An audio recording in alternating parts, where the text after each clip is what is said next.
So we want to make sure that our kids are raised in an environment that makes them succeed. And I think the litmus test here, Chad, like the bumper sticker on this for parents is what I'm doing right now preparing them for the real world or creating a bubble?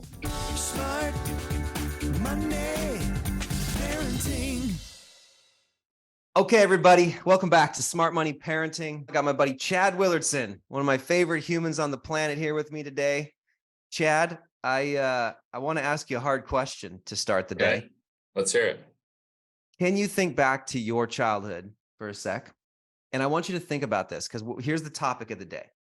Mirror the environment your kids will enter in the world so that their software is ready for it, okay? Instead of giving them a bubble. That's the point of today. Can you think back to your childhood and what was one of the most critical things that you had in your home growing up that mirrored the environment of the real world that you would give anything to make sure that all parents have? Wow, that's a good question. What did I have as a kid to mirror the environment that I would mature into that I want to make sure other parents have, right? That's the question. Yep. As I think back to being a kid, I was the oldest of four. I had three younger sisters. One thing that my parents really, really instilled in us was that nobody was going to do it for us. Like the work was the work, and work always came before play. So there were so many times I was tempted to bite on the invitations of my friends to go to the beach and go hang out and go to the movies and go shoot hoops at the park before I finished my work. But there was 0% chance I was going to be allowed to do that, even though I might miss out on fun stuff. And I think that's a temptation for parents is they have the FOMO, they have their kid FOMO on behalf of their kids. But my mom was she was so intentional about making sure we did a lot of work before we could go play. And that, to me, that's the real world. Like when I started my career, it was like work first, save money, invest money first, play and leisure later. And that's a principle that's carried with me to how I parent my 5 kids. But like my list on Saturday before I could go to the beach was insane. I showed my friends the list and they're like, dude, that's crazy. That is crazy stuff. Like we just had to make our beds and do something and then we could take off to the beach. And it was very comfortable. But where I was learning, they were just getting away with stuff and maybe being in that kind of that bubble of just like, well, whatever's fun, as long as you're happy and don't complain. For me, my parents were more about like, you have to work before you play. And so I'm like that with my kids. And my wife sometimes is like, Chad, you got to chill on that. I'm like, look, we do not play before we work. Like we work first and the rewards come later. And so that's something that I think I would love to instill that in as many parents as possible. Man, I think you hit a button. This might be our best episode ever. Oh, let's hear it. And we were going into this one being like, I don't know about this. Totally unscripted, obviously. So let's hear what you got out of that. Well, the point, and you and I, we hear things as we talk to families and, as Gravy Stack gets off the ground, we're starting to hear from a ton of parents. And this theme kept coming. It's like, how do I prepare my kids for the real world? How do I prepare my kids to succeed outside the nest? And this simple answer is give them an environment at home in the nest that mirrors outside the nest, right? And that is the whole point. Is I think what you said is brilliant. I think about my life, work before play was the norm. We never missed an assignment growing up. Like it was not just not acceptable in our home. It's not being a Donnell meant finishing your homework no matter what. Even if it was midnight, like you're doing your homework. That is a staple. You're getting your chores, like you're getting your work done in the home before the play. You earn the play, right? It's not play and then have a blast and then we'll work, if there's a little bit of time left some random day of the week, We were a work first, play harder family. And we played hard growing up. We had a lot of fun. But the work discipline, the work ethic, that came absolutely first. And you almost like earned it and then you enjoyed it more, actually. For sure. Thinking about my childhood, we actually, when we earned it, we had a blast. When it was given to us, dude, I was an anti I got some trophies as a kid and some participation rib. I threw those things in the garbage so fast. I was like, Well, I posted, Scott, I posted on LinkedIn a picture of me at 9 years old, with my shirt off, and I'm mowing the lawn in the backyard. I was 9 years old. And on my post on LinkedIn, I said, this was my GoFundMe in 1988. Like, that was my GoFundMe. Like, I had to get out and do the work. Like, there was no GoFundMe, you know? Like, it was always hard work before play. And I think that mirrors the environment of real life. Like, if you're taught those principles as a kid, then you're more prepared for the real world. Because if you're in that bubble of just whatever feels good and makes you feel special and happy, you get out in the real world and you're like, wait, everyone's not catering to me. What is this world we're in? Like, I'm not used to this. I'm used to everyone just doing whatever makes me happy. yeah, this isn't what I grew up doing. Right. You didn't cater to my every need. You didn't give Right. me all the space I wanted.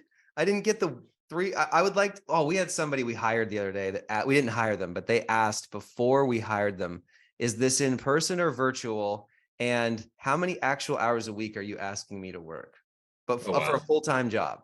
And Oh, this was wow. like a right out of college kid. And I'm like, oh my goodness. How about in person 40 at least? Like, let's just Right. start there as the assumption, people. And they're Right. like, oh, I gotta think about that. I'll get back to you. And we're like, okay, moving on. And it's like, who raised you? Who raised Right. you? Are you kidding me right now? We have to make sure that we're mirroring the environment so that the kids' software is upgraded to match it. That's the point. Totally. Totally. So, one of the things we laughed about before this episode, do you think your boss is going to count to 3? Yeah, not a I told you chance. to do this. I told you to do this. 1, 2. I feel like I'm doing that sometimes with employees and people. It's like, we said this is the goal. We said this is the project. This is the deadline. This is the standard that we were going to live by. Like, these are the principles that we follow. And it's always going to be work before play and serve. Like, if you're not taught to serve, if you don't mirror that environment as a kid, then they're going to wake up in the real world and say, it's going to be harsh reality. Like, well, people are here to serve me.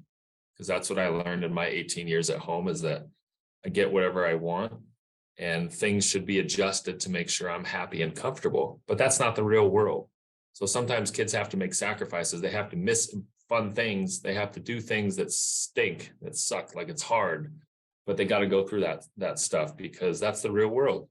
Yeah. You scrape your knee, not everyone's going to have run over and wipe it off and put a little Band-Aid on you.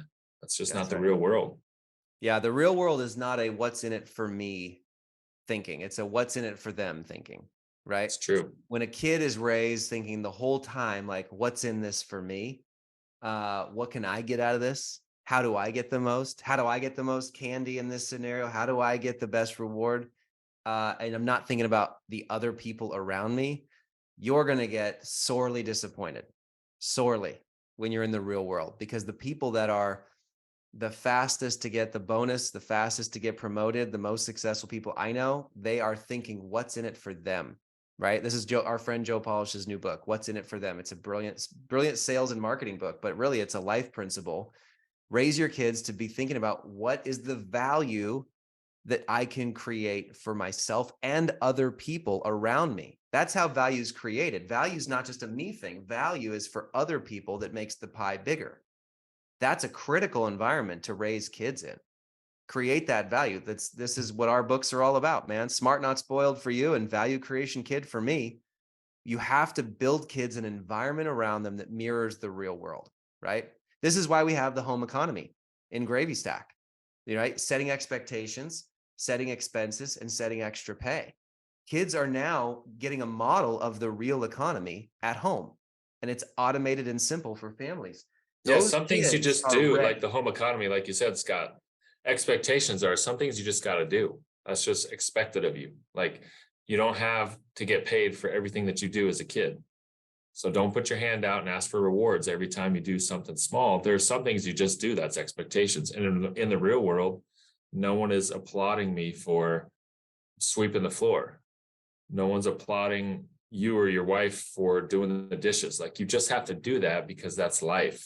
So mirror some of that real world experience in your home, because your kids will not be so shocked when they turn 18 and leave the home. Yeah, expenses is another huge one. I think so many parents, we've done some basic tests now in Gravy Stack. Almost 80 to 90% of parents never have their kids pay for anything. This is crazy Interesting. to think about. Yeah. Like Yep. most of these parents have never thought, oh, the hundreds of dollars I spend every month on my kids for toys and trinkets and outings and birthday presents and social events and whatever, they're just asking me for money all the time. And that does not mimic the real world, right? So having kids starting to cover their own expenses at ages 6 to 8, and then when they're getting their driver's license, they're covering at least a dozen of their major expenses. They're learning how to budget and they're earning extra pay in the house or in the community with the neighbors or getting their first jobs. Like those are mimicking the real world. And so we want to make sure that our kids are raised in an environment that makes them succeed. And I think the litmus test here, Chad, like the bumper sticker on this for parents is what I'm doing right now preparing them for the real world Right. or creating a bubble that's not the real world, that's going to make them get this toxic shock syndrome when they turn 18 and leave the house and just get blindsided by all of these other things that have nothing to do with the real world. You're not loving your kids anymore by coddling, by Right. spoiling, by entitling. You're preparing them for shock and failure of the worst kind because they don't believe that they need to do anything. It needs to be all catered to their needs and their wants. And we see a lot of these people, like you said, when we interview for different business opportunities, and they have no clue that the real world doesn't revolve around their 22-year-old self. And they haven't been prepared. They haven't really realized that it takes a lot of work and sacrifice. And every one of us has to start from the bottom. We have to start from the ground up and create value and be meaningful, contribute. Those are things, and be unselfish and be coachable. Those are things that you don't learn if you're completely coddled in a bubble your whole life and told how special you are and that whatever you want is what you get. And that's not what smart money parents are doing these days. Yeah, I've hired over 1,000 people now for all of our companies. And I cannot tell you how many times I hear things and I see things and I go, who raised you? What on earth? Who who told you this was okay? Who taught you that this was the real world? And then on the other side, though, I see people that I'm like, I want to meet your parents. Right. Right. I want to meet the people that raised someone like you, and I Yeah. want to learn from them because you are an incredibly generous, hardworking, kind, disciplined, caring, value creation human being. Because And you get it from a young age. Like some people just get it and you're like, wow, that kid is going places. yeah. And you And, could tell. You could tell. and on behalf of all entrepreneurs and employers out there, a lot of parents are handing them off to an employer. If you think about it, Right. like you leave the home and you're off working somewhere. If you're not starting a business, you're working in a business and you're part of a business family and you're part of a culture and a team. And your contribution to that team is directly related to how you were raised. It's almost inescapable.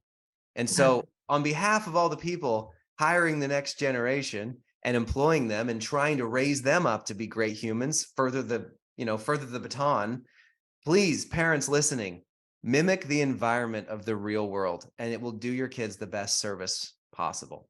Give them love, give them guidance, but don't protect them from actual sacrifice and unselfishness. That's right. Of course, we're not saying rough them up, but let them have some experiences, let them have some struggles, let them understand that sacrifice and selfishness and teamwork and being a value creation kid, as Scott's book teaches, is like, this is critical to your future success. And so they'll be so prepared to succeed once they leave your house if you've done these things.